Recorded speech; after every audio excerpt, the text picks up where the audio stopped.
stay the course or go out on its own. The village of Indiantown considering making a break from Martin County Fire Rescue to start their own department. It costs the village around $5.5 million each year for county service. The village manager believes that a private company with a mix of paid and volunteer firefighters and a private ambulance provider could do it for less. As WPTV News Channel 5's Josh Navarro reports, many shared their concerns about that plan tonight with village and county leaders. Fire and rescue came to my house.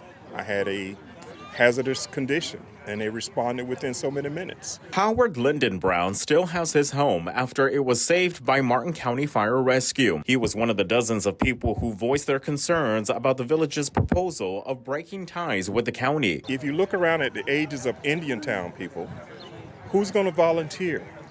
Who's going to buy the fire truck? Who's going to do all that cost? I mean, last Sunday we didn't have water.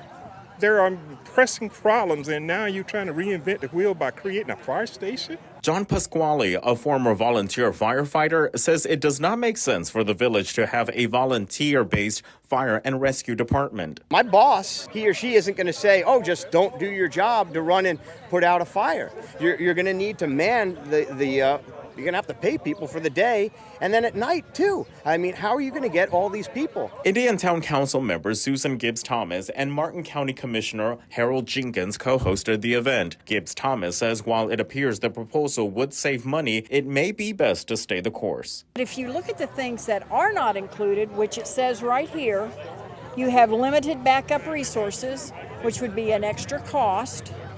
Then inspection and 911 dispatch is not included, so that's an extra cost. And I'm sure that there's a few other extra costs that we're not aware of. It's those many moving parts. There were talks about having this proposal put on the November ballot, but it will need the support of 3 council members to make it happen. So far, it only has 1. In Indiantown, I'm Josh Navarro, WPTV News Channel 5.